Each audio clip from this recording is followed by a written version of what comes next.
I know, finally, right?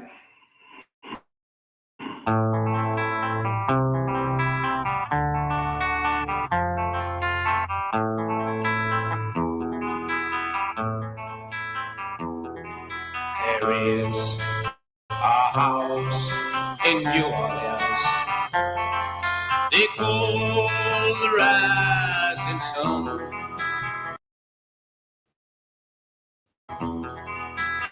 And it's before in God I know I won.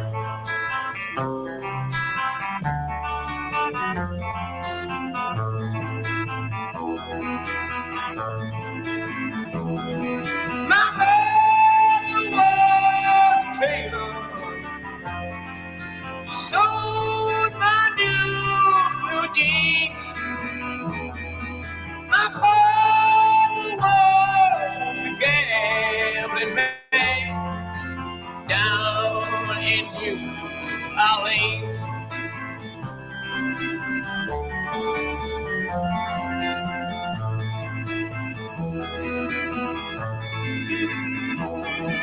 Now the only thing a gambler needs is a suitcase and a truck. And the only time he's satisfied is when he's on a drunk.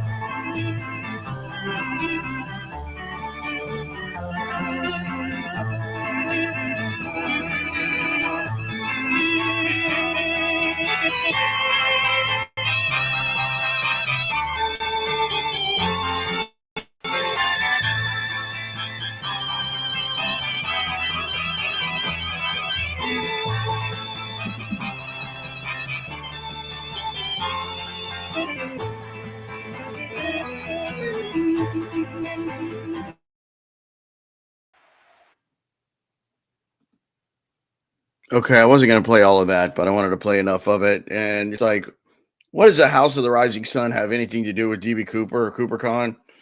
Well, it's because it's the song that the crazy lady that showed up kept talking about over and over, and how much it meant to her.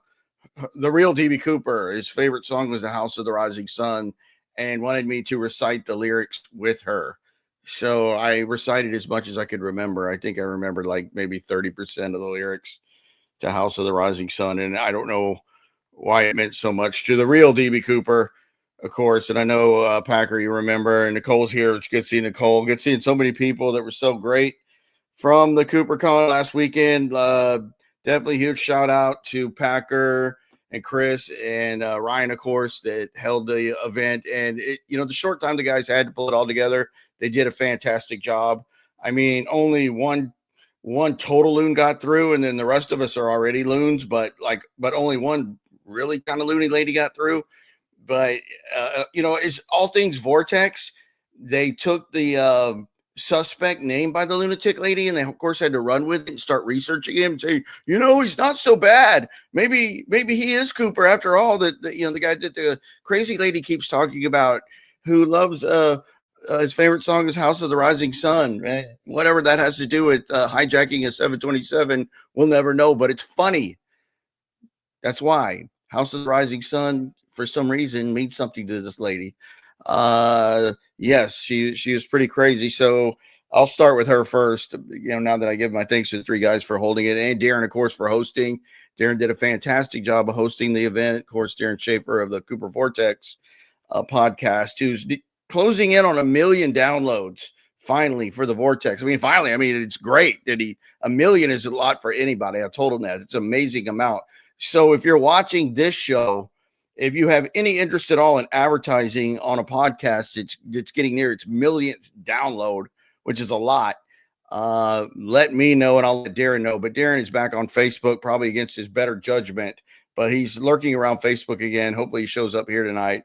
But Darren was, of course, our gracious MC, hired by the three guys to do CooperCon, which it wouldn't have been CooperCon, or now they're calling it the DB Cooper Conference, which is much better, guys. Honestly, a better name. I think it just suits everything better. But having Darren as the MC just makes it all come together. But if you're looking for a podcast to host or to run ads on, that's the one you want, is the Cooper Vortex by Darren Schaefer. I know he reached out to DB Cooper Appliances, which is somewhere in Washington State, and they're still kind of sitting on the ad. But you know, what better place to find a washer or dryer at DB Cooper Appliances, somewhere in the middle of Washington State. I don't know exactly where it is, but it's called DB Cooper Appliances. And then I think there's a DB Cooper bar somewhere that Darren reached out to maybe look at doing some advertising on his show for the DB Cooper bar, but he hasn't heard back from them yet. But 1 million downloads is a lot. That's a lot of ears on a particular podcast. So I'm just really glad that he was able to do that. So speaking of the crazy lady, and hopefully Ryan doesn't mind. So what we're doing, I know Packer remembers or whoever was there, but we were doing the suspect panel. It was me, Packer, of course, John Limbach, not Limbaugh, not related to Rush, but John and Tammy Foreman and Ron Foreman, her father. Of course, they're the two that knew our famous friend, Mrs. Oh gosh, what's her name? I've been doing this too long. Barb Dayton, Barb/Bobby Dayton, of course, is our suspect that goes way back into Cooper lore. Of course, that's how Mr. Bruce Smith gets into DB Cooper, is through researching Barb for the Foremans. He hears about the Foremans somehow, and he goes to an airfield somewhere where the Foremans fly. The Foremans have an airplane, and that's how they met Bobby, who later becomes Barb through gender transition surgery. It's a great Portland story, but I was on stage with them, with Packer. It was the four of us. And this lady in the audience just keeps kind of interrupting and saying things like, I know who the real DB Cooper was. He's my friend. And, you know, you guys don't even need to be doing this because I already know who it is. Everything's like a big waste of time. Just let me come up there and explain to you who he is and what he likes and all this kind of stuff. And finally she kind of, you know, calmed down a little. She was a nice enough lady. Her name was Yvonne. And she kind of calmed down enough. And when I got the microphone, I said, look, if you just tell Ryan about this guy, he'd be more than happy to look him up and see what his bona fides are. Nikki B actually sent me information on this dude.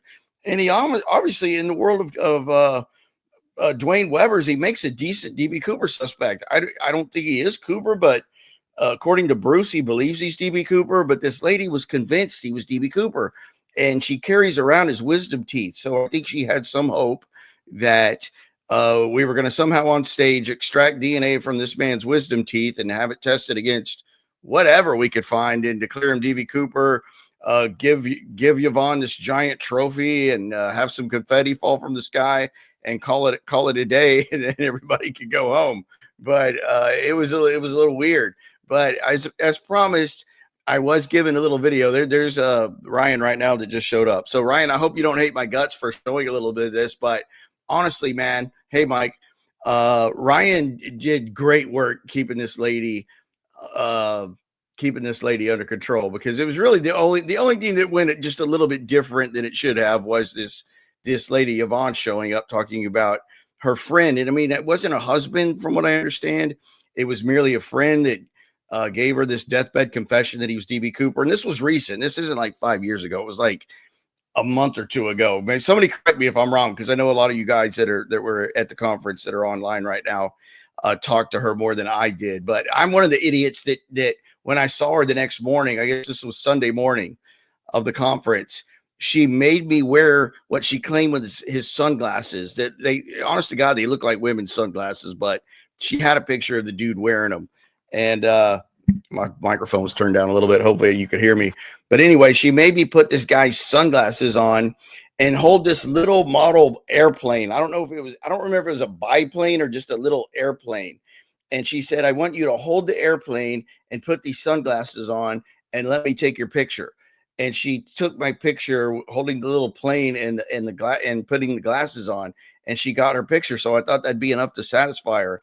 And then later I learned from Pat Boland, our good friend, that you could buy the airplane at the gift shop there at the Museum of Flight in Seattle, where the conference was held. So I felt kind of stupid after I heard that, but I could actually laugh at myself. So it was pretty damn funny. It's like, yeah, Ryan just said airplane that came from the gift shop at the Museum of Flight. That was hilarious. because I'm like, you know, she's holding this thing like it's this man's treasured trophy, and she's talking about this man's DNA. Like, I'm like, well, if you let people hold the man's plane, we're going to kind of degrade the DNA, kind of a la Tom K. Tom K's DNA showing up on DB Cooper's tie. Now, you know, I'm going to be DB Cooper if I touch this man's plane that he loves so much. But then I later find out it comes from the gift shop at the museum. It was actually pretty funny, but the offer still stands. If anybody out there can find Yvonne, and I have her last name because somebody gave it to me, but if you can find that picture of me, I will give you at least $5 for it if you can find it, and I'll put it right up here on DrewTube. It was hilarious, man. You missed one, Ross. It was funny.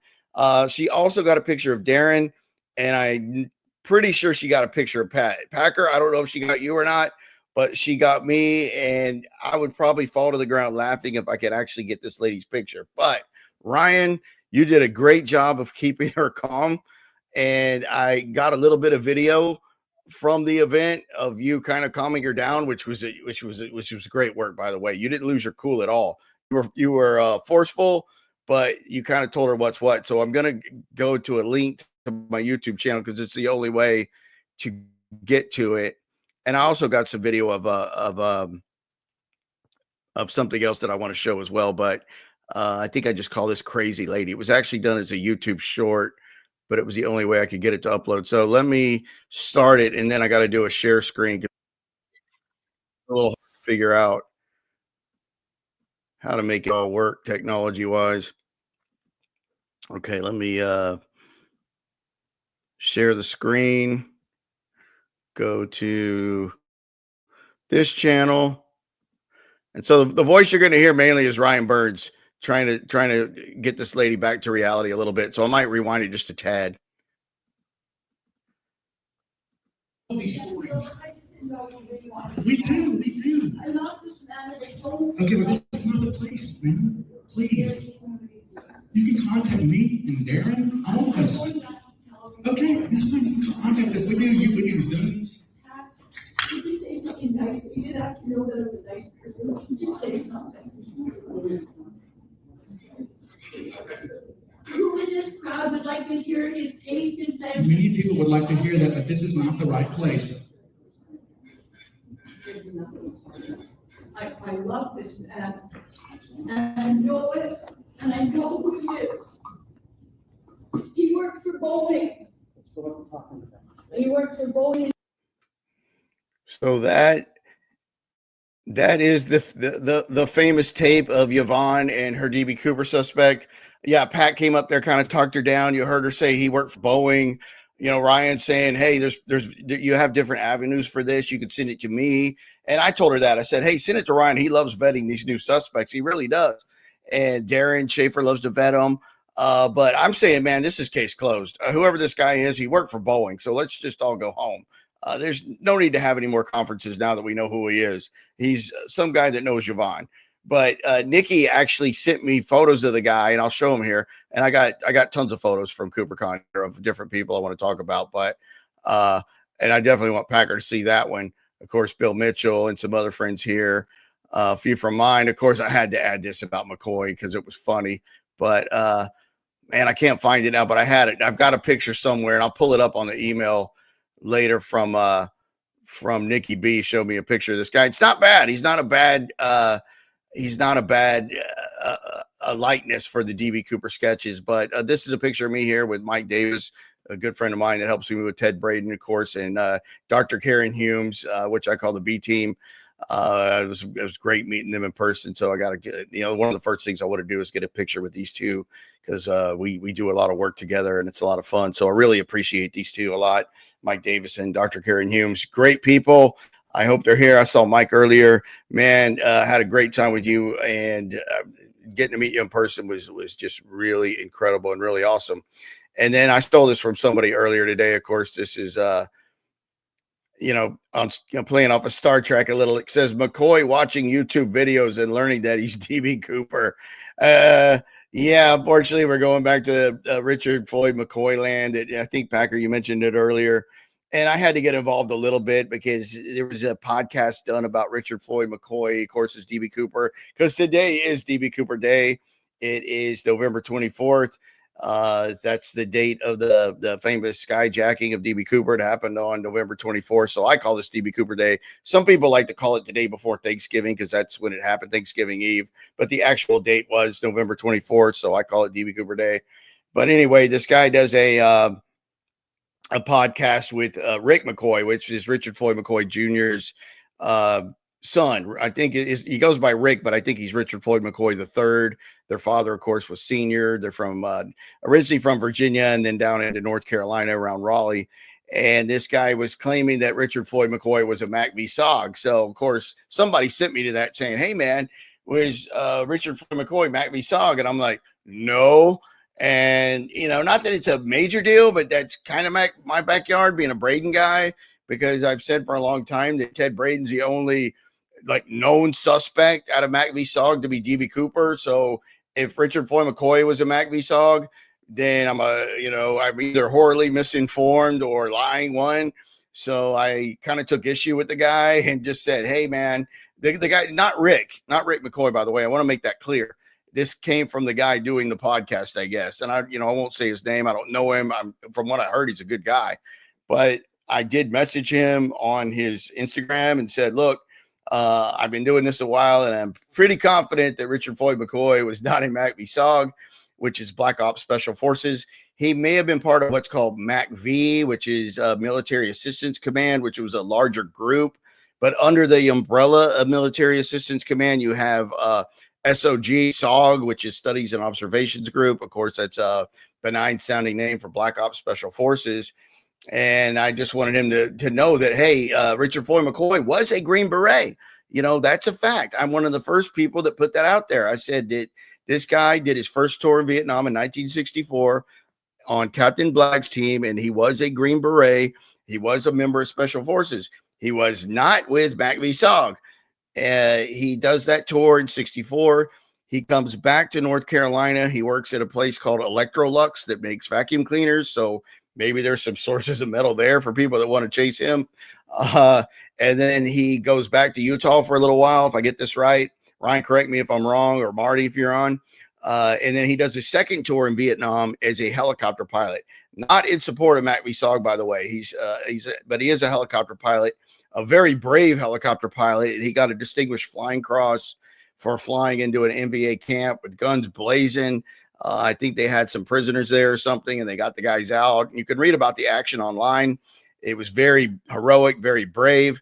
I bring that up a lot because of the dichotomy between DB Cooper and Richard Floyd McCoy's hijacking, which happened the following year in 1972. I think about 5 months after DB Cooper's hijacking, November of 71.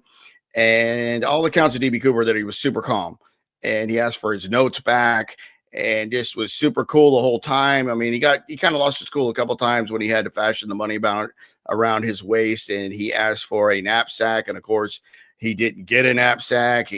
So he MacGyvered, as Ryan will say, one of the parachutes around him with a paracord, and kind of made a makeshift bag to hold the money for himself that Cooper jumped with.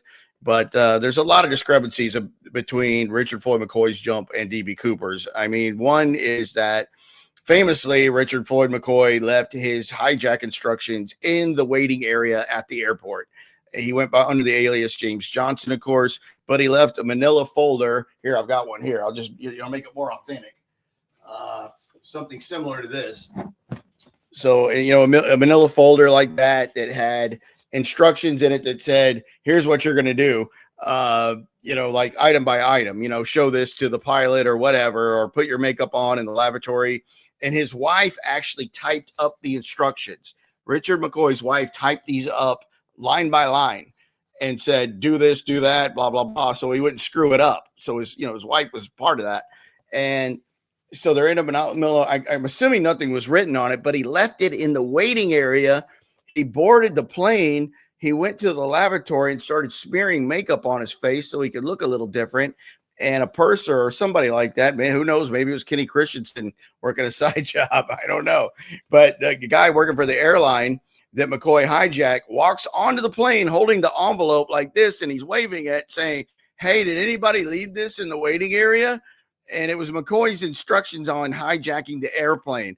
And of course, McCoy comes out of the lavatory and he sees the man waving the envelope, and he says, "That's mine, that's mine." And if the dude had just opened it up like this and read it, and it would have said, "Hold fake grenade." Of course, that's what McCoy used. He had a fake grenade as one of the items he used, was like a paperweight. And give the notes to the pilot or whatever it said. And then so. But if they had only opened the envelope, or that guy to open it and look for a name, it was all over with right then and there. I mean, how smart could he be to do that? Honestly, if that sounds like DB Cooper to you, then more power to you, but not to me.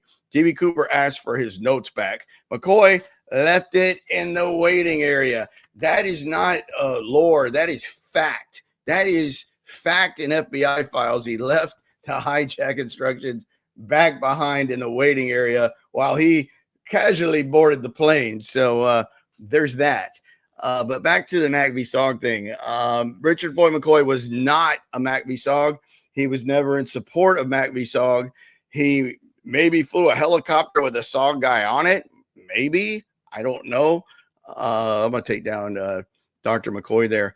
But, here's a sample I'll give. If I drive Marcus Luttrell to the airport, does that mean I'm a Navy SEAL and get to wear a Navy SEAL trident? If I drop Marcus Luttrell off at the airport, I guess under the same thought, that would make me a Navy SEAL. If I drop Marcus off at the airport, and I've met Marcus a couple times, maybe he'll let me take him to the airport sometime so I can go to a bar and claim I'm a Navy SEAL. So just clearing that up, that McCoy was not a part of Mac v. Sog, and frankly, he didn't need to be. He had a great record. That's what I don't understand about some of these guys, or the need to do that. I guess, I know it sounds cool, but this dude was a badass on his own. He did not need to claim to be a Mac v. Sog with a record like that. And you see that. There's a guy with the last name Shipley that does Stolen Valor videos on YouTube, and they're excellent. And it's mostly he's going after Navy SEALs, because that's what you see most days. People are claiming to be Navy SEALs who were not. And a lot of them he runs into have great records otherwise. He's like, man, why did you have to run such a great record by adding that? Because it's clear you were not a Navy SEAL or went to Bud School, but you did this, you did that, you were over here, you fought in Afghanistan, and you had to lie about being a SEAL. Why? Why would you besmirch an otherwise good record? But they did. It's the weird psychology of people. And that's what fascinates me about all this stuff, is the psychology of it all. Like, and I know I've talked about this with Ned, and I know I'm rambling, but Chris Kyle, American Sniper, the guy was incredible. One of the greatest snipers that ever lived, but he liked to make things up that didn't happen, like shooting people from the Superdome. I don't know. He made up stuff like that. But anyway, just to stick to McCoy to make this interesting, I reached out to a guy named Norman Ben Dixon, and he served with Richard Floyd McCoy in Special Forces in 1964. And I asked him this question today after, I've already confirmed this with Steve Sherman, who's the go-to for everything Special Forces. If you want to find out who was in Special Forces, the first group, fifth group, which is the biggest, was fifth group, were they a Mac v. Sog? Who do you want to ask for? You want to ask for Steve Sherman, because he is their go-to if they want to find out who is in SOG and what they did in SOG. And that's McCoy's DDR 214. But anyway, there's a book from Stephen Sherman called Who's Who from Mac v. Sog that he wrote, and that's got that book is 99.9% accurate if you want to find out who was in SOG. And it was written by Steve Sherman. And I already asked Steve Sherman, do you see Richard Floyd McCoy's name anywhere associated with SOG? And he said, no. He said flat out, no. Guy was not in SOG. And to go further, I asked Norman Ben Dixon about Richard Floyd McCoy, who served with him in 1964 as part of Captain Black's team. And he said this: "Hi, Drew. I have no knowledge of whether or not any member of our team had any contact with Mac v. Sog personnel." This is a guy that hung with Richard Floyd McCoy and was on his team in Vietnam. Our camp, Tan Phu and Don Phuc, excuse that language, PHUC, by the way, were pretty isolated, although we would have visits from upper brass that would copter in from time to time. In fact, I was this type. I'm looking at a photo when General Stillwell visit our Tan Phu camp, probably in the summer of 64. Not sure the date. I would not. As a lowly E5 medic, been in the need to know circle of what Captain Blagg, that was their leader, and the executive Lieutenant Richard Camerling may have been dealing with, if any, MacVSOG matters. I would think that Richard Floyd McCoy would also not have, I got to read this right. I would think that Richard McCoy would also not have any knowledge of any MacVSOG matters. That comes from McCoy's teammate in Special Forces in 64. Okay. So you heard it from Steve Sherman and you heard it from McCoy's teammate in Special Forces in 64. He ain't a SOG. So I'm hoping I'm laying that to rest. And that was kind of my backyard. So I took a little ire at it. Being a Braden guy, I had to kind of clear that up. So now that you heard it straight from there, that's Richard Floyd McCoy's DDR 214, by the way. No mention of SOG. Great record, but no mention of SOG. He was not a member of MacVSOG. He wasn't even close. So now that I've cleared that up, I wanted to talk about Bill Mitchell. Meeting Bill Mitchell was great. I was telling Ryan that today, that it was really surreal getting to meet Bill Mitchell, who obviously sat by D.B. Cooper. And we got to tour the 727 that was at the Museum of Flight. And I got that photo of Bill and his wife. I actually took that out of a video I shot walking onto the 727 at the Museum of Flight. Am I saying that right? The Museum of Flight in Seattle. And I'll play that video now, if I can find the link, because you know the luck I'm having tonight, which isn't good. It typically isn't. This is the link. And this was the only way I could do it without a Dropbox. So please bear with me. But I appreciate it, Norm, for that email. Thank you for that.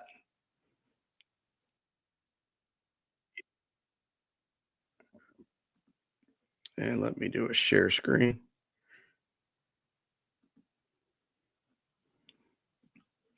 And I call it, and these videos will be available after this video, by the way, but I'm going to play Bill Mitchell touring the 727. And this was not Cooper's plane, by the way, but someone told me it was one of the first 727. So Ryan or Packer or whoever, please correct me if I'm wrong, but I'm told it was one of the original 727s. So very similar to the plane that D.B. Cooper hijacked.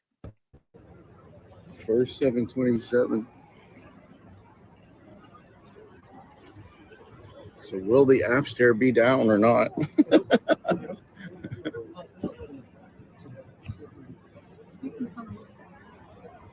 It wasn't. Darn it. There's too many seats. Yeah. We know who to blame. That crazy lady.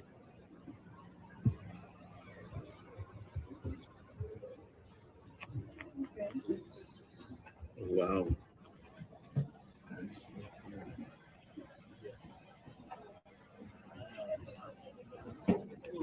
So 3 on each side. 3 and 2. Drew can add. Hey, Josh. It's cool, isn't it? Love that guy. He's still here. Yeah. The ghost. It's a ghost, man. That's what you were talking about.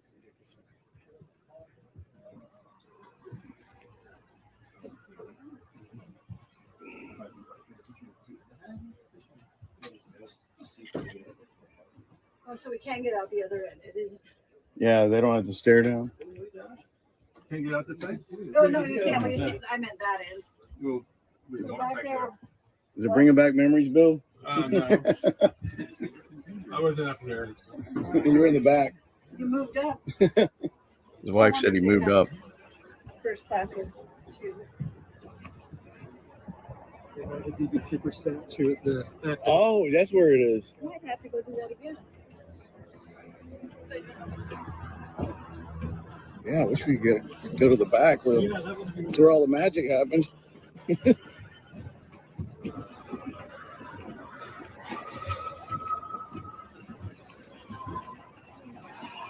The stairs up. Oh, it's down. Or partially. No, it was up.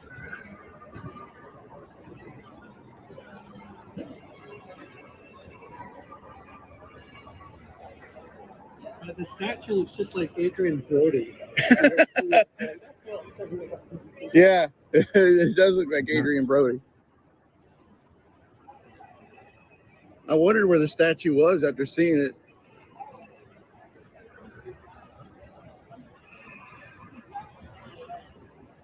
He knew somebody in America, or he, heard from somebody, or wasn't. So yeah, we did that. And the weird part is a bunch of pilots. Brian's holding court there and doing a great job. I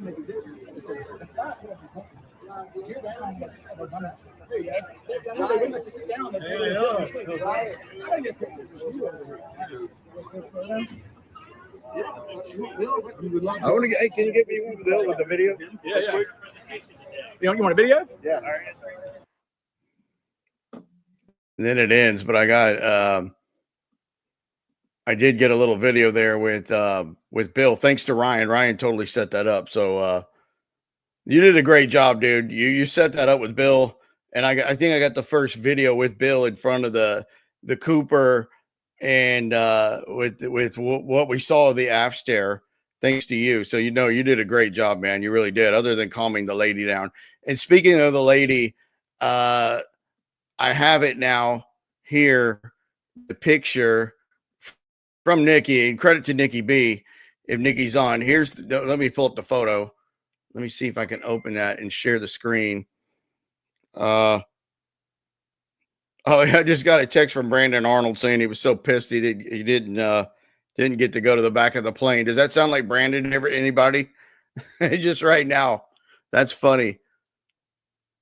Brandon, you were definitely like the highlight. Other than the crazy lady, I think maybe who should get the crazy award, Brandon Arnold or the crazy lady? We should take a quick poll. After this, I might put it in the community section. Was it the crazy lady or Brandon?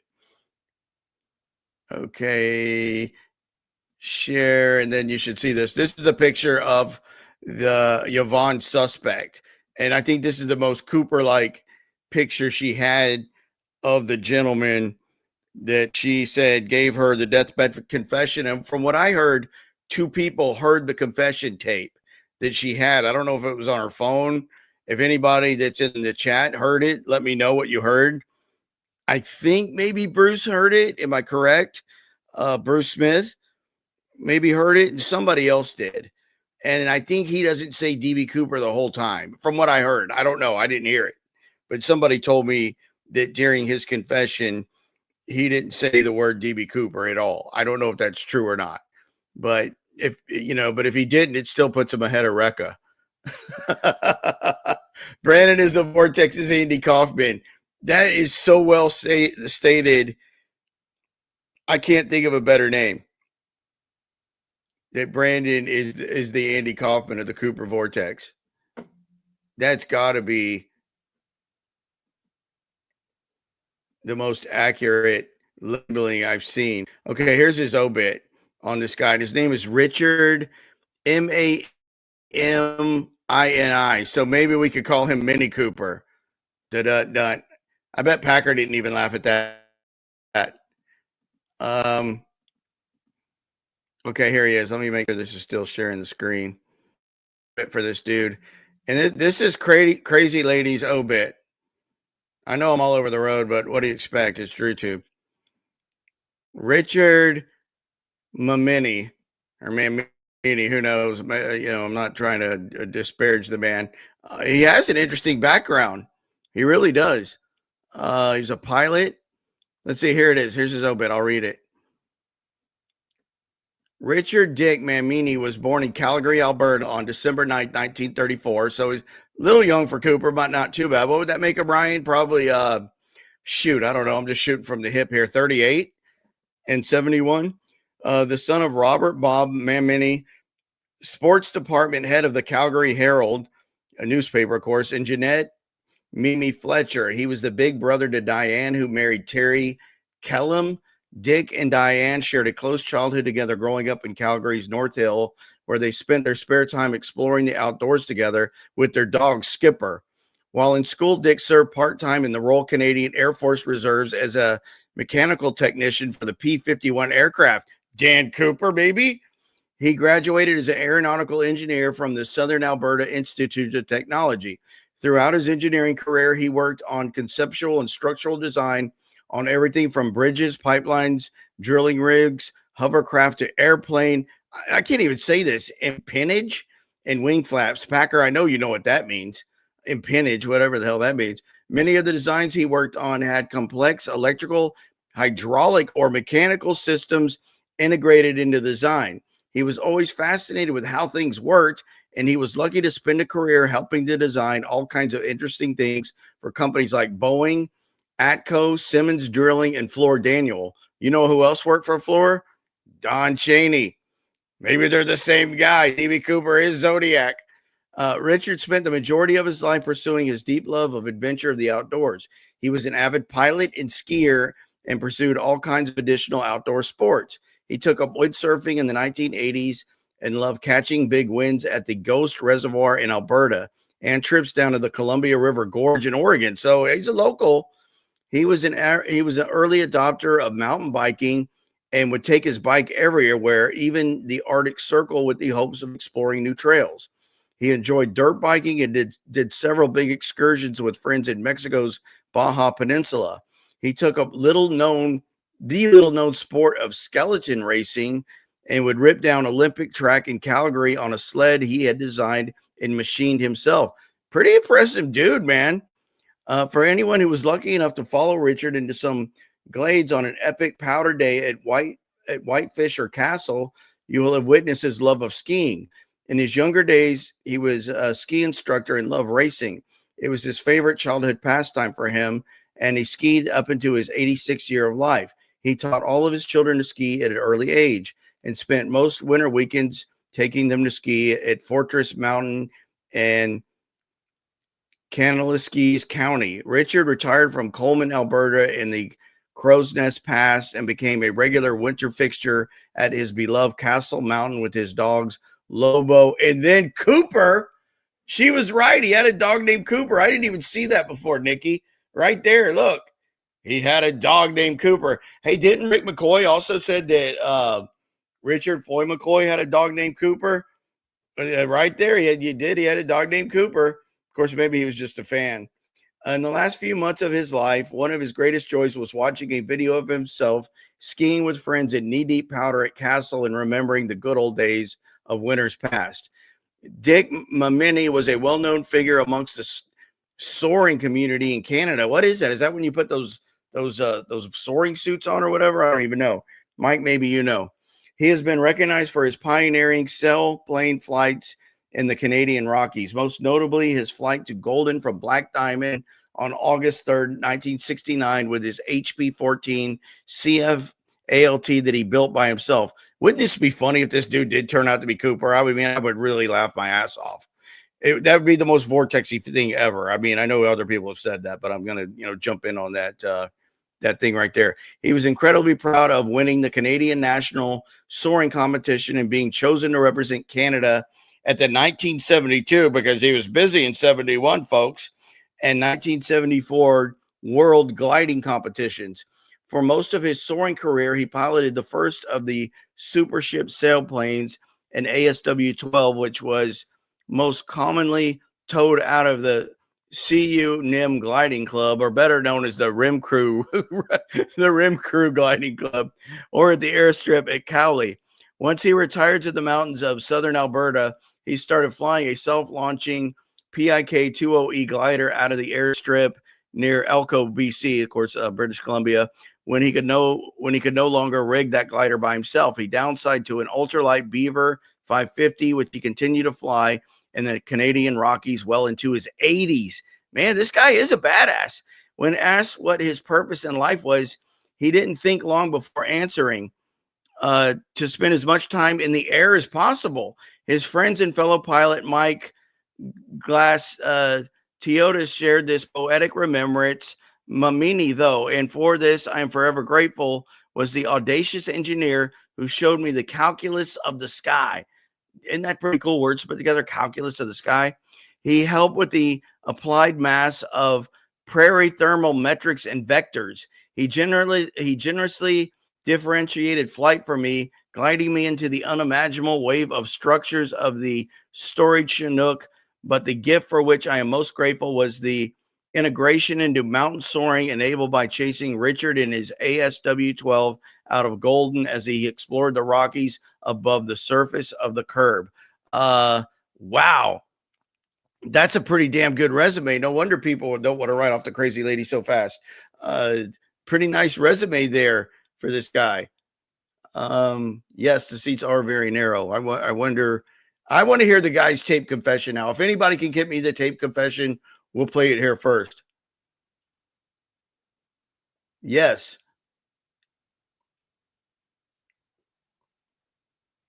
But if anyone, I heard somebody at the DB Cooper conference heard the confession from that guy. Packer Jackson, Mike Davis, Stolen Valor, see Packer's Cooper jacket. Yeah, he's that's not Stolen Valor, Packer, because you're representing everybody. You're representing everyone on that really cool jacket of yours.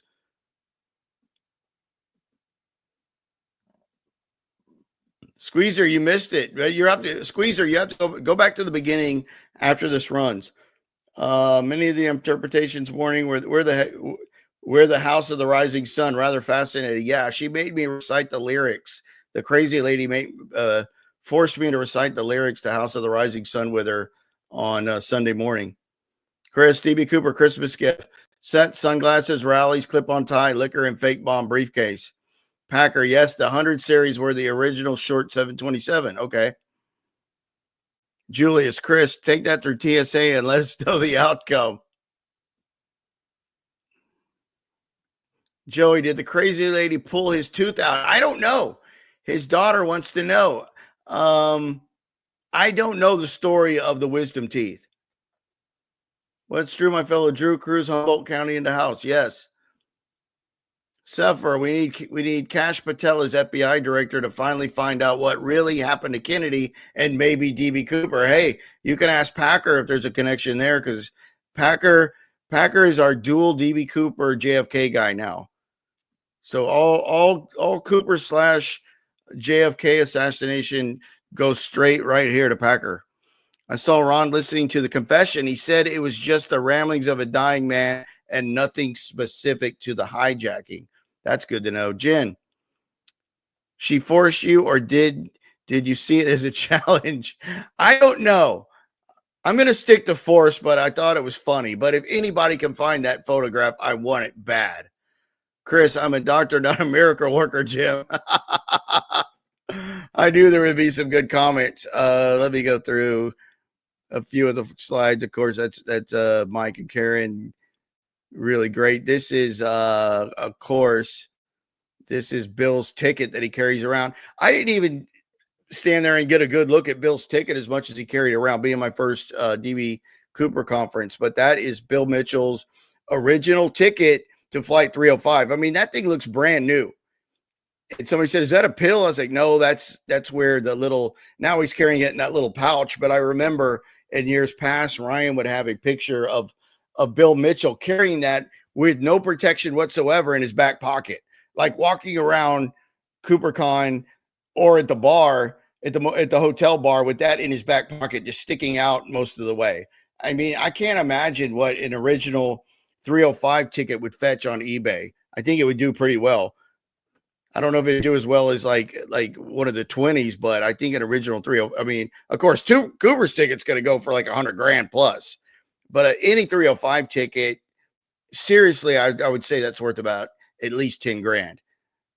If anybody disagrees, speak up now or hold your peace. There again is me with Bill Mitchell, and then Bill Mitchell with his wife walking on the front side of the plane, since they had the back side of the plane taken up. And there's a younger picture of Bill Mitchell, more what he looked like when he was flying on the plane, and seems to have lost that memory of those big ears that were on Cooper. And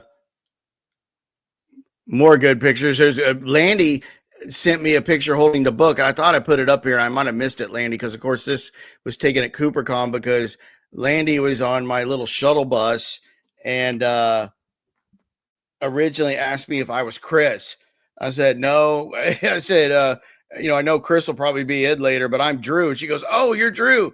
And then I, you know, struck up a little conversation with Landy, but Landy's a great addition to the vortex. I don't know if that, I can't remember, Landy, if you told me if this was your first or your second or third Cooper event, but Landy is a good example of how nice everybody at CooperCon was. I mean, just super outgoing and nice and supportive, like all the guys were. I've never been, honestly, I've never been treated better in my life by you guys. I mean, it was I mean it when I say it was a life-changing experience. And then of course we have Karen and her team, and I have it here because I didn't want to forget their names because they've done such an excellent job. So what Karen is working on now is a mapping project that Chris Cunningham's also been helping with and doing his own about DB Cooper's flight path and how we believe it's more south now. Like, I think everybody's in a pretty good agreement that it's not in Ariel, Washington anymore, that it's more south, even south of Battleground. And I'm not a flight path guy, obviously. That'd be like me saying I'm not a DB, I mean, not a Zodiac cipher guy. I'm not a flight path guy, but I'm pretty sure it didn't go over Tina Bar. I'll go in on that for sure. But I think most of the people that are working on the flight path are of the belief that it's going more and more south towards towards the Columbia River, where the Columbia River, you know, it's where Portland and Vancouver separate down that direction. Like, I actually wouldn't mind trying to make a case for Cooper landing right next to the airport. I like that, and then maybe making a little walk down to Jubett's truck stop and getting a truck slam meal and a couple hots and a cot. But that was a really good presentation on the flight path. I think it was extremely eye-opening by everyone. And of course, Packer gave a great presentation on Skip Hall. I started with Ted Braden on Friday morning because I think Tom had to go on a little later, and that actually worked out for the best. So I think everybody really loved those presentations, really worked out. But here on the right and left, this is Richie Thaxton and Bailey Zinzer, Zinzer. These are the two people that are helping Karen Humes with her flight project. So huge shout out to those two super smart people that are helping Karen with her DB Cooper mapping project, where Cooper came out of the plane, because of course they have the audio recordings and the Sage Radar, etc. I know all you guys know it better than I do, but they're helping Karen with that project. And I'm pretty sure I know Karen's going to do a Cooper Vortex soon, probably after. I heard there's some rumors that the crazy lady's going to come on the Vortex. So Darren, if you're in the chat group tonight or coming later, please confirm or deny those rumors. But if Karen comes on, I don't know if she's going to bring Richie and Bailey with her. But Richie and Bailey did a really great job. They're grad students at the University of Oregon, and they're doing a really great job. Seeing younger people like that coming into Cooper is really what it's all about. Just like the Hokey Pokey. There you are.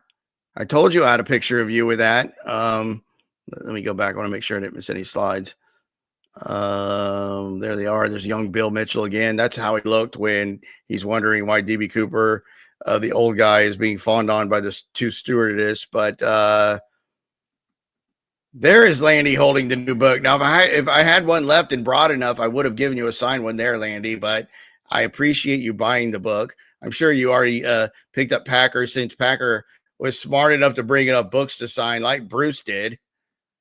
Bruce took advantage of that. And there's the gang again, Bailey and Thaxton with Karen, and of course Nicole. Nicole was there with her husband, two super cool people in the Vortex. And now this was the particles that Tom K found that everybody's like rushing to tie to somebody out there. Number one is uranium. I mean, maybe this is getting more Star Trek, and you can tie all these two Yvonne's new suspect, the guy we just read the obituary of, uranium. Where's uranium going to come from? Have you guys already figured that out? You got uranium, of course, bismuth. We knew about that. Barium, of course, calcium. That's shown up more, antimony and titanium. Now, if I'm correct, Tom K is saying that the antimony and titanium aren't one specific T sub particle. They're separate. The antimony is separate from the titanium. So it doesn't rule Rim Crew out, but it makes Rim Crew not as good as it was because they're separate. And it could have been the dust. I know you guys were paying better attention than I was, but I tried to. But I couldn't get off the uranium, honestly, when he talked about the uranium. Like, where's the uranium coming from? And Tom K's. Of course, this is the tie particles. I probably failed to mention that. These are particles that came off of D.B. Cooper's tie after being reanalyzed by McCrone Labs, who's the best at it in the business with electron microscopes. And this is just a short list of the 8 billion little particles they found on D.B. Cooper's tie. But the most unusual now is no longer titanium, correct? It's uranium. Where did they get uranium from? And we did ask Tom the question at dinner when he came by. We said, so now are we not dealing with pure titanium anymore? Is it alloyed? Is it not? And his answer was yes and no. So right when he said that, my mind just said, I'm out. I'm done. I'm like, I don't understand anymore. I'm done. This is where the tie is getting me. But where element 115, that's pretty funny. I think, Julius, you're talking about, what's his face? God, my daughter's favorite video on this channel, Bob Lazar. How bizarre is Bob Lazar? That is my daughter's all-time favorite video on this channel. When I made How Bizarre is Bob Lazar with the, there's Nicole right there. See, we just showed you. We just gave you some love. Let's put Nicole up again since she's here. There you are. There you are with some with our mapping team right there, Nicole. Because Nicole was smart. She got a picture with like every speaker and every group of speakers. So I stole that from you, by the way. I hope you don't mind. I stole that from your page, Nicole. Is Ted Cruz a suspect? Not yet, but if that crazy lady mentions him, he is. Good old plate C, University of Idaho. Yes, you're right, Landy. You know, I know that is where those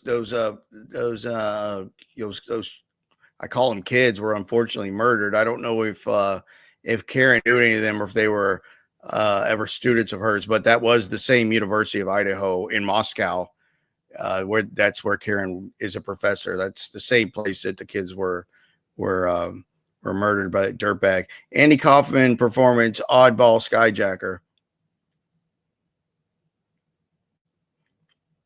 Who's Brian's suspect for Cooper? Who's Brian? Which one was Brian? I'm missing something. I probably missed it. Oh, you mean the guy we showed? Was that the guy we were talking about?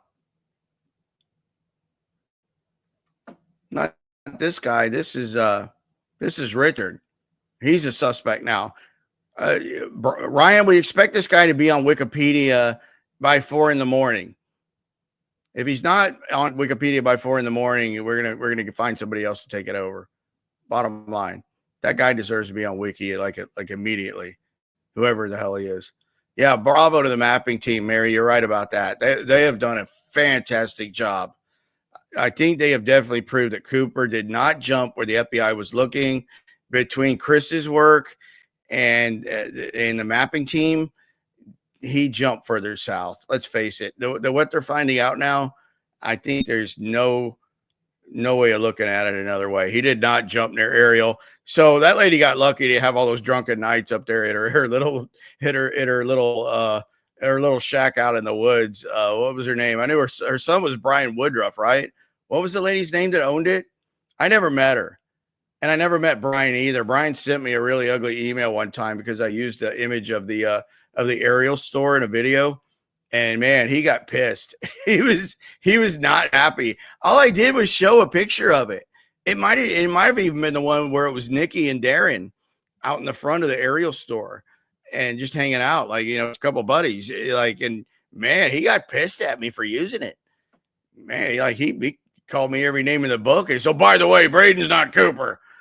Oh, who is? It's this other guy. This crazy lady's going to come tell you in a few years at CooperCon. She's going to tell you all about the real DB Cooper. That would be so funny. Man, he even took a shot at me on the way out the door. That was so funny. Oh, Brian Ingram suspect. Does Brian Ingram have a suspect? Does anybody know? The Packer, to you or Ryan? Ryan, do you know if Ingram has a suspect?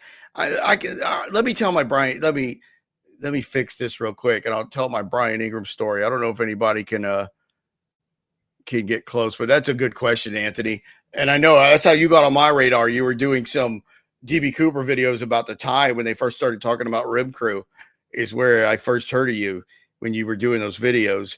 And it's been a good friendship ever since. You should have made it out, man. So I remember Brian was in the B.Cooper Facebook group, Eric's group, and I kind of started messaging with him a little bit there. And I said something about his dad's old boss, who I was the first person to ever interview his father's boss when he worked at U-Cart Concrete when they found the DB Cooper money in February of 1980. And I said, what was he like or whatever? And because this guy got him out of a lot of trouble. He got Dwayne Ingram out of a lot of trouble. He was in trouble for the payments on his car back in Oklahoma. And that was just apparently a misunderstanding that he cleared up for him. But he said he was a A+ employee. He thought he was a great, honest guy. He really wanted to know what became of Brian and wanted to get in touch with Brian again. So I said, hey, I'll get you in touch with Brian Ingram, and you can catch up with your old employee's son and catch up like that. So his name was Joe Tanner, who is a representative from, I think, Washington State. He might still be. He was an attorney. His name is Joe Tanner, but he was Dwayne Ingram's boss at U-Cart. But anyway, I reached out to Brian and told him about Joe and what he said. He said some good things about your father, a lot better than they said about him on the documentary about Rackstraw. And he said, hey, I know you wrote a Cooper type book. And I said, yeah, it's about Ted Braden. And he said, can you send me a signed book? And I said, sure, no problem, man. You're the kid that found the money. Of course I'm going to send you, a book if you want it. You didn't have to pay me a nickel. And I forgot what I wrote in it, but it was just like a streak of inspiration that I even thought of it. I wish I could think of it. It was cool. Whatever it was one of my better, wasn't just get the show on the road or something, shit like that. It was something really poignant about him finding the money and the whole Cooper legacy. And sent him the book, got up to Minna, Arkansas, where he still lives in Minna.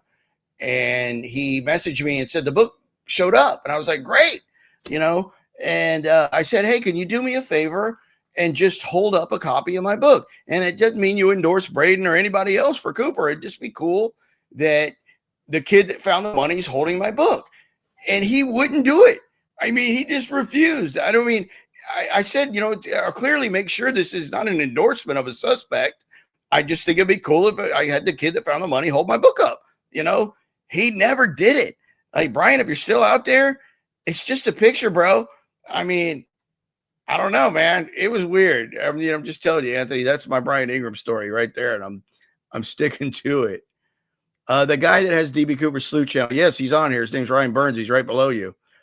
No, this is the guy you're talking about. That's Ryan Burns right there. He is an all-around Cooper guy. He's not really hard in the suspect business now. That's why he's so good about, like, the lady suspect. Like, he meant it when he said it. Send me what you got on the guy and I'll vet him.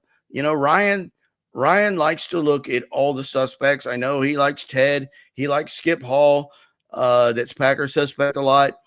Ryan, you like Ryan? You like that guy God, who was he? The guy that had the money in Mississippi or whoever. I'm terrible at the new suspects, but I know you like that guy, whatever his name was. Maybe he'll say it. That's Ryan's suspect. I think he likes the guy with the money in Mississippi or whoever. Ryan's in Mississippi, by the way, so maybe that's why. Orville Lions, thank you. Ryan likes Orville Lions. There's the answer there. He gives everybody a fair shake, but I think right now he's kind of like onto Orville Lions, if you can find much about Orville. And I'm sure you're going to have something in your book about Orville Lyons with your upcoming book. Are any of the money bills that DB took available online for sale, or would it be illegal since it's stolen? No, Brian got a certain amount of the bills that got sold, mostly got sold through an auction out of Dallas, Texas. Mark Metzler brought a copy of his bill to the B.Cooper conference. I don't know if I got a picture of it. I got video of it in the beginning that Ryan walked around and showed me all the stuff on the display table before we got started. And one of the showpieces is a 20 that was found by Brian Ingram that got bought by parachutist Mark Metzler, who's an avid Vortex CooperCon guy that comes every year and speaks. Super nice guy, by the way. Like all you guys, Metzler's up there, man. He's just such a nice guy. Metzler, I asked him where he got his, and he said he bought it at an auction. And he never said what he paid for it, but it's worth a lot more than he paid for it 10 or so years ago. Orville is a very interesting suspect. So, yeah, I guess Anthony's already looking into that. Ryan says he's holding his line stuff back a little bit for the book. I am persistent. Yes. I'm not, but you're not giving anything away, Ryan. When the book comes out, there will be more about Orville Lyons, who I'm sure will be interesting if you're covering him at all. Yes, Julius, people are strange, and they're very strange when you're trying to speak on a stage and they stand up on the third row and start shouting at you, and you're not really sure why, and want you to recite lyrics from an old song called House of the Rising Sun. That's pretty strange. But at least it didn't show up, right? Right, Ryan? Is Yvonne, here's the question for everybody out there right now. Is Yvonne the next Joe Weber or not? Yes or no? That will be our poll. Is Yvonne the next Joe Weber? That's what we want to know and here in the Vortex. Are any of the money bills? Yeah, we already answered that. I don't know. The last time I saw one, I know I put this up a minute over video, but I think there was one that was authenticated. There was one on Pawn Stars, the show Pawn Stars. They had a Cooper bill on there, and that must have been shot 6 years ago. And I think that bill was like 7,000 or 8,000. But you want to get one that you could. I mean, all the edges are gone from all of them. Every one that got recovered, the edges have already been eaten away. And there's also this crazy long story about where the shards are, like the hanging chads of the Cooper money from the Fazio sand pit at the Tina bar. But if you can find a complete, like I think Metzler's has like one of the best examples I've ever seen. If I had to put a value on like Metzler's 20, I would say 15,000. So feel free to disagree with me or downvote me if you can. Yes, Orville's a really good suspect. We're going to find out about him before you, Ryan. We're going to get it out there. She's not the new Joe because Joe was nuts, but was classy enough to have not run the stage and pulled a cane on. She did. He pulled a Kanye on Tom K. That's perfect. She pulled a total Kanye on Tom K, like Kanye did to Taylor Swift. I wasn't there when it happened. I had to catch a flight early, and the first person that told me about it was Mike. Mike messaged me and said, "Hey man, that crazy lady just rushed the stage when Tom K was on stage." And I'm like, "Damn, I missed it." And I did have did y'all call security or did y'all call the Seattle PD? That's what I don't know. I forgot to ask you that. I have a picture of it, but it looks like the security from the museum. It looks like the museum doesn't play though. Like they don't play games other than selling people's prized possessions out of their gift shop. At least she didn't Will Smith anybody. No, not that we know of. She didn't Will Smith anybody. But it is interesting about Joe that she did have connections no one knew how she got. I think, yeah, that's true. Drew Barrymore has dealt with a stalker rushing the stage a couple of times. This woman definitely rushed the stage. I thought she was going to rush it when we were up there with the four of us. And I was really hoping Packer was packing. That would have been funny, like the skydiving Elvises. DB should have gone as an Elvis impersonator because he could have known as TBC Cooper. Of course, that's taking care of business for you Elvis fans out there. You know I'm one because I know what TCB means. Ryan, I went running towards the stage and Packer went running the other direction towards security. It was Boeing Museum security. They almost called the cops. Okay. But those guys didn't look like they were playing games. What if Ted pulled off the skyjacking and Skip was his contact on the ground? That's getting into Bruce Smith territory, Joey. That's Bruce has everybody involved, even Rekapeka. He's got Rekapeka on the ground in Cleellum. He's got McCoy on the ground somewhere. He's got aliens landing west of the Tina Bar. He's got, who doesn't he have? Kenny Christensen's involved somewhere. I don't know who actually does the jump, though, under Bruce's scenario. It's not Ted. I'm not sure who it is yet. Maybe we can get Skip in there, but it's the jumper. But Bruce has everybody involved. But I think I think Ted and Skip probably cross paths at some point, somewhere, sometime. And I'm not sure what would happen in a cage match between the two. But someone suggested we get all the suspects, just like hypothetically, like do an AI or something, and as well as we can build it and have all the suspects do like a one-on-one in a cage match and see who comes out, like the toughest Cooper guy. I don't know. It's Sunday. Why not go with it?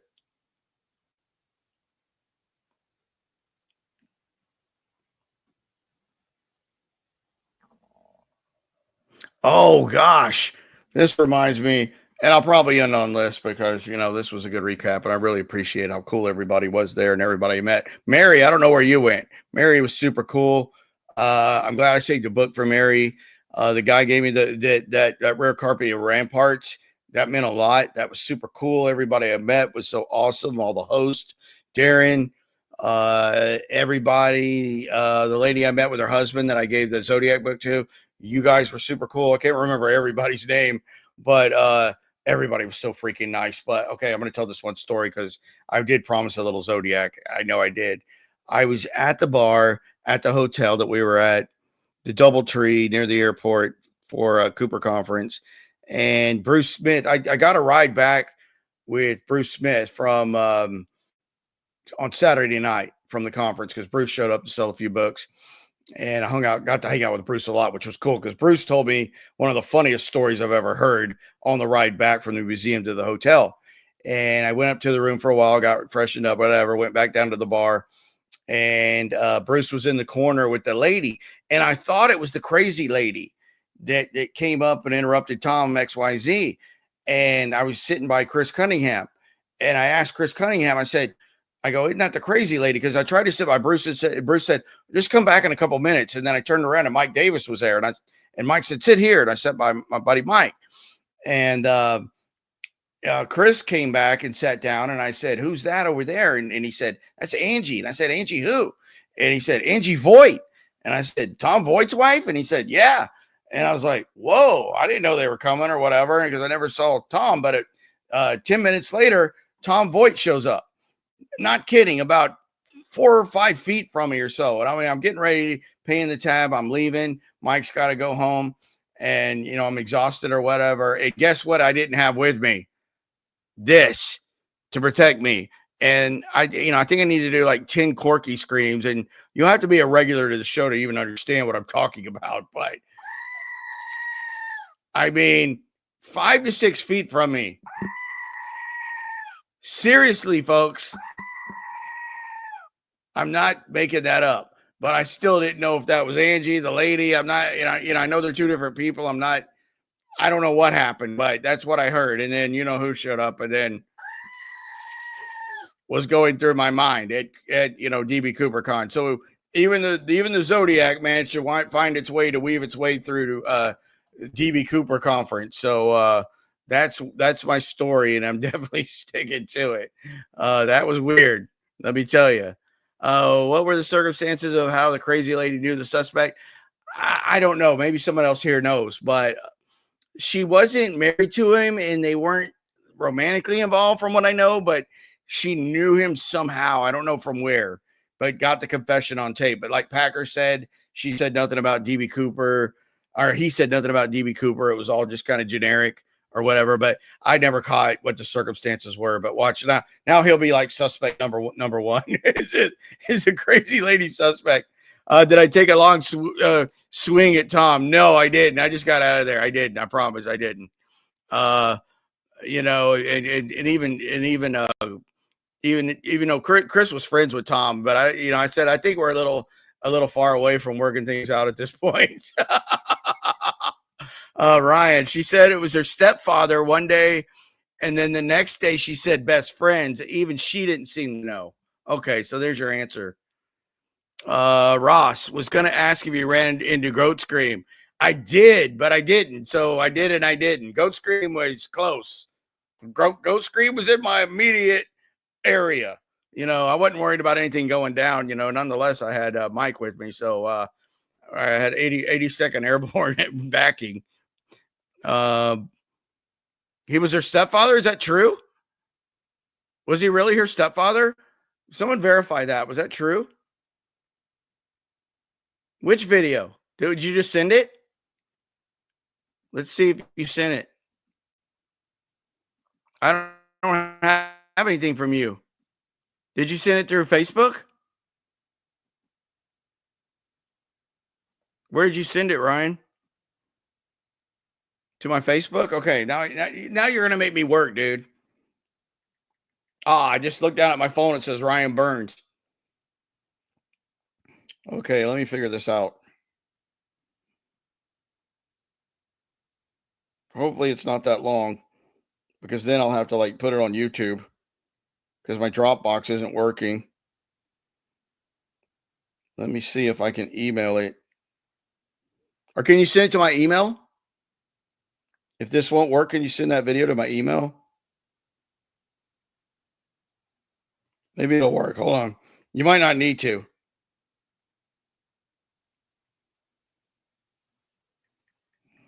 If this works, you won't need to. Okay. Show it here. Okay, let's see if it comes through. It might be. Okay, there it is, stuff. So this is nice. I guess this is it, Ryan.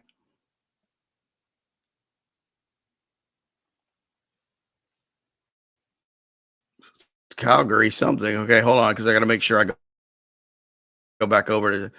I got to go back over to share. Okay, so stop this here. Let me go back. I might have to restart it. Hold on. So that's her speaking, obviously. I hear her voice. Come on. Now the computer wants to go skittish on me. Is it still working?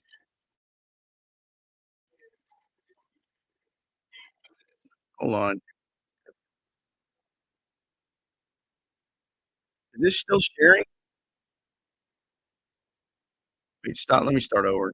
If I don't do it again, I'm worried it's not going to work. Okay, Calgary. This is Ryan's video. Okay. I had to play it twice, Ryan, because I got it screwed up. Okay, loop. How do I go back to the beginning, though? I hear you talking with the. No, who's this? This is even better. Okay, let me go back. Hold on. I screwed this up. I kind of wanted to hear the music, though. Okay, okay, here we go. Now we got that. Why did some music guys?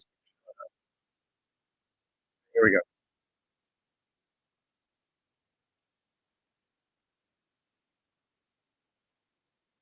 That's as loud as I can get it.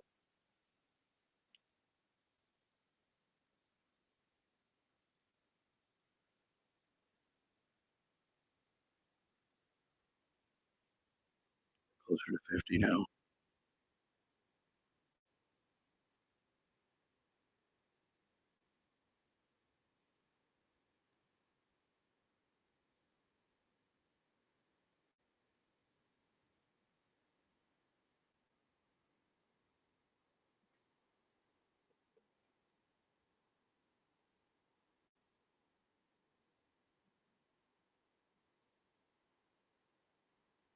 Playing from the gift shop.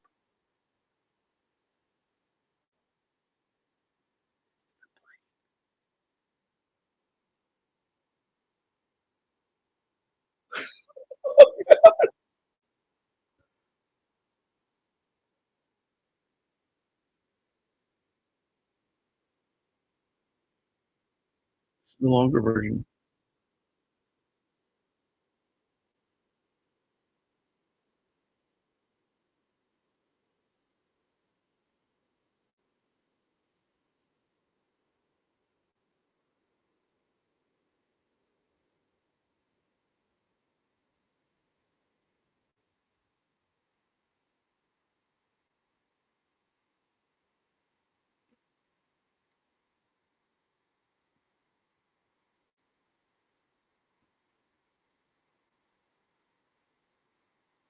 No, we want to hear it now.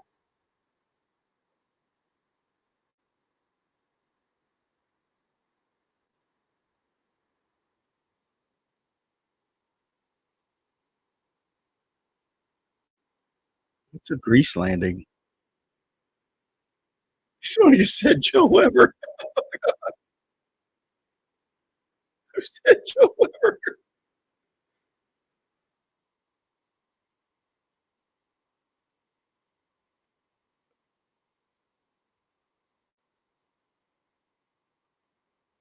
Look at Josh. There's Josh going, what the hell?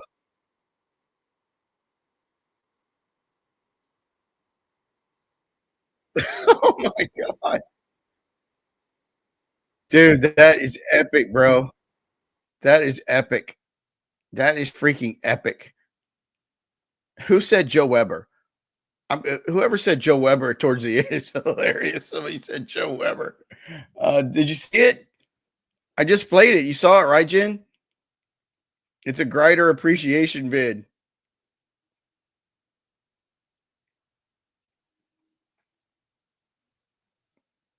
I just showed it. Didn't you just see it? I had it on screen. Did y'all not see it? Somebody write it in the comment section if you just saw that. You can't see it? Hold on. God, that was great. I was making comments to it. Hold on. You should have been able to see it. Hold on. Let me redo it. That's totally on me. Share screen. Calgary. That's Ryan's. Share. Okay, this is going to work. B.Cooper was born in Calgary, Canada, and I have a 1 minute, 2-3 second right now of B.Cooper's confession. I've known him for 17 years. I can put you on YouTube. Ma'am, how about this?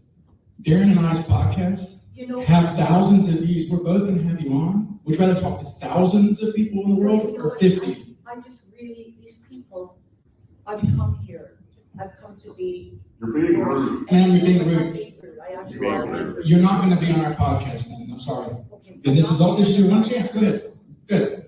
This is your one When's chance. the podcast right now? It doesn't matter. Is it right now? I want you to know, he's my stepfather. I loved him. I have a taped confession that's 1 minute 24. This little plane was going to be a DNA thing. I gave it to him for Christmas this last year. He died October 8th. And I did, and don't shake your head because you're going to want to know about this. You're being rude. I am being rude. Sometimes a woman has to be friggin' rude. Ma'am, you could play your confession to thousands of people. This is not the place. We're not going to put you on if you're being rude like this. You're being rude. Some of these people I know, okay, so maybe my middle name. We want to share your story. We love these stories. I just didn't know if you really wanted to. We do. Especially I Ryan. love this man and they told me. Okay, but this is not the place, man. Please. You can contact me and Darren, all of us. Okay, this way you can contact us. We do Zooms. Did you say something nice? You did actually know that I was a nice person. You say something. Who in this crowd would like to hear his taped confession? Many people would like to hear that, but this is not the right place. I'm going to Montreal in Quebec. He died 2 months before he turned 90. He taught me about lenticular clouds and grease landings. I never knew these terms before. Thank you, Joe Weber. Tell me all about it. Yeah, tell me all about it. Would you people want to know a little bit about it? No, it's not here. Yeah, it's not here. Well, look at these people would like to know. He's my stepfather. And don't forget that.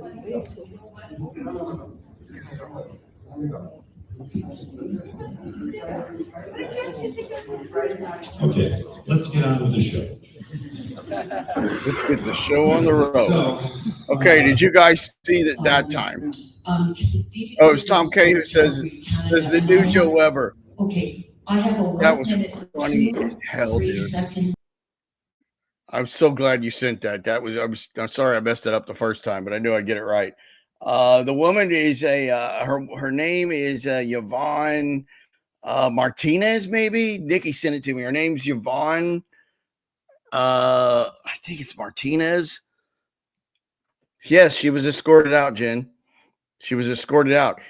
I don't know if anybody got tape of it, but she first started giving me grief when I was on the panel with Packer and the Foremans with Ron and Tammy. It was just me, Packer, Ron, and Tammy were doing a suspect Q&A, and she started interrupting us. That was the first time she started acting up, which was the day before that. That was from Sunday, Ryan's video. Ryan says she got thrown off the property. And Ross says cringe level 10 out of 10. Sorry I screwed that up, but that was epic. Epic, Ryan. Thanks for sending. What is her name? So what were you saying something, Ryan, at the beginning? You were saying something like if you don't shut up now, you're not going to be able to be on the Vortex or something, or your show. Like either you were going to have her on your YouTube channel, or she was going to go on the Cooper Vortex if she would behave herself. Yeah, I mean, last I heard, Darren would have her on just for the spectacle of it, just like I just would. But was that what y'all were doing? Like trying to kind of make her a dealer, like if she would be cool? He was going to offer her a chance to be on your show. Okay, which is B.Cooper Sleuth, obviously on YouTube. If you haven't subscribed, do it now. Trying to bribe her to behave for the rest of the day. That was a great idea, dude. That your show and the Vortex, either one. Yvonne Martinez, thank you. I got it right. She signed your sketch. That's hilarious. But it's funny that in Ryan's video, she's holding the airplane. If anybody can find that picture of me holding that airplane, I'm like, I think I might go up to $10. Seriously. It sounds like another person touting that my uncle cousin was B.Cooper shtick. You're right. Ryan handled it like a pro. I'm not gonna lie. Ryan handled it like an absolute pro. He was scared she was going to intercept John Delta. Yeah, John Delta is an FBI agent that Ryan invited to do the B.Cooper conference, which I think John was the last speaker on Sunday, and caused a scene. You handled it perfectly, man. You were going to catch her at lunch and offer her a deal, but she ran on stage about 11:30, and you ran out of time. Hello, got re-interested in Zodiac and other unsolved crimes by the Netflix doc, ran into your channel. Man, there ain't nothing more interesting than this lady. But now that I know that Darian Schaefer is back on Facebook, or I know he's been on YouTube. Darian, whenever you see this, yes, she was escorted out, Jen. And I'm sorry I screwed this up the first time I played it or tried to play it. I thought I had it. Yes, she was escorted out. I got a picture of it somewhere. I don't know what I did with it. It would have made more sense for her to do our show. She really screwed up. Yeah, she should have done Ryan's show. I said it when she first interrupted us on Saturday. I said, Ryan, even though I'm a suspect guy, I said, Ryan sends me new suspects all the time by messenger and says, hey, what do you think of this guy? And I'll tell him, like, honestly, like, man, he looks pretty good. Like he's got the look. Was he born in 1930, which would make him, 40 years old in 1971 or whatever? Like Ryan, since, I said that he would do the same for her, but it wasn't good enough. And then I run into her Sunday morning and she's making me hold this guy's plane from the gift shop and wearing these funky glasses, man. I mean, I don't know. I would give anything for that photo. I wish I made her give me a copy of it. I mean, it would just be so funny. She doesn't deserve the privilege of being on anyone's show. She really doesn't, other than the spectacle of it. Ryan said, ma'am, you can talk to thousands of people and play your confession tape, or you can cause a scene and speak to 100 people. She chose the wrong Holy Grail cup. She chose poorly. She really did. She could have gotten out to a mass audience, especially the Vortex. And even on yours, like if right now you announced that on your YouTube channel, the DB Cooper Sleuth, that you were going to have Yvonne Martinez, the whatever you want to call her from DB Cooper Confrence, dude, I bet you would probably get 10,000. I believe it, because I'd be pushing the heck out of that, man. I'd be like advertising it all week. I would not, if you had her on your show, I don't think I would miss it for anything. I really wouldn't. Yeah, she did. You're right, man. She you won't have her on now, huh? It's too late. Well, maybe you should. I think you should. Yvonne, if anybody can find Yvonne Martinez and get her to come on the DB Cooper Sleuth YouTube channel, please reach out to me or Ryan or Packer or Nikki or Pat or Darren or whoever. Just get it to us. We want her gone. I want to hear this tape. I really do. Maybe she'll show up at the Zodiac show and solve the whole damn mess. We said that. I even said it with Nikki. We said, man, that would be a typical fitting into the Cooper vortex for this lunatic to have actually solved the case. Maybe he's got that special medal on his tie. You thought DB Cooper was Loki from Marvel. Yeah, we all did. It's kind of like Ted Cruz and Zodiac. But yeah, you don't want to miss that. That lady's certifiably insane. I just want that photograph she took. Yeah, Braden's a little Loki-ish. Braden's just a bit shorter than Tom Huddleston. Just a little. Not a lot. I think Tom Huddleston's like 6'2". So they're not, it's not like they're way off. Yeah, I got to give Tom K credit for that. If Tom K actually said Joe Weber, especially since Tom had the mic. Chris, I might have missed this. New DB Cooper figure action set, complete with aircraft, gangway, parachutes, briefcase, clip-on ties, sunglasses, and money bag, liquors, and Raleigh sold separately. Yeah, and you've got to have those weird beehive sunglasses that she made me wear. It was like so important that I wear her sunglasses and hold the little plane from the gift shop. And I know Pat did it. And I know Darren did it. So I'm not the only complete idiot there. I'm just one of the complete. No, I'm not calling them idiots. I'm kidding. But I really would like to have that photograph. I don't know what she was smoking, but I wish I had some right now. I could use it, especially going into my job on a Monday. Yeah, she needs to reach out. Thank God she didn't convince you to wear a rubber nose. All right, let me just make sure. Again, thanks to all the guys that had me on and as a guest. Thanks to Karen. There was Tom's. There's a couple of my slides I had on there. There's the crazy. Look, that's just an improvised by Patty, the crazy lady getting escorted out. What was her name again? Patty's gonna have to say in the comment section, but there's the crazy lady getting escorted out during my speech. Of course that's fake, but it's like that's our inside joke. That's Richard Floyd McCoy's DDR. That isn't a bad DDR, but just for the record out there in Cooperland, DB Cooper world, the Vortex, he was not in Mac V SOG. Never, ever.